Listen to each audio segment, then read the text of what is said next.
happy campers. Today I am going to make garlicky cilantro salmon. So I have one and a half pound salmon here, and I cut it into like this.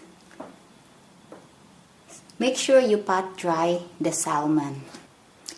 And I have this seasoning mix. It's parsley, salt, pepper, and garlic blend.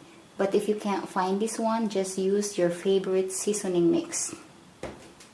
I have smoked paprika, black pepper, garlic, cilantro, butter, and spring onion. So let's go and heat our pan. So let's heat our pan in medium-high heat. In my case, I'm using cast iron. I prefer cast iron.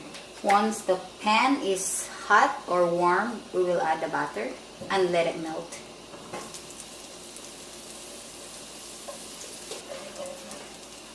Once it's melted, we are going to add our garlic and saute it till fragrant.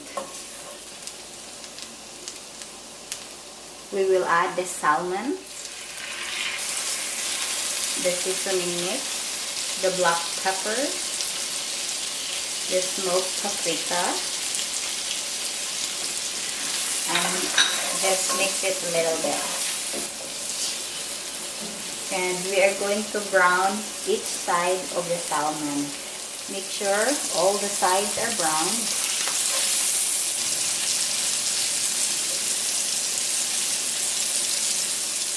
Once they all look like this, we are going to add our cilantro. You don't want to overcook it, so turn off the heat, add the spring onion, and that's it. It's done.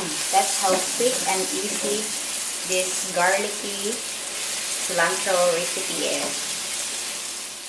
So I hope you guys liked it, and if you do, please give it a thumbs up, comment down below, and don't forget to subscribe to my channel. Thank you so much for watching. This is our garlicky cilantro salmon. Bye! See you next time.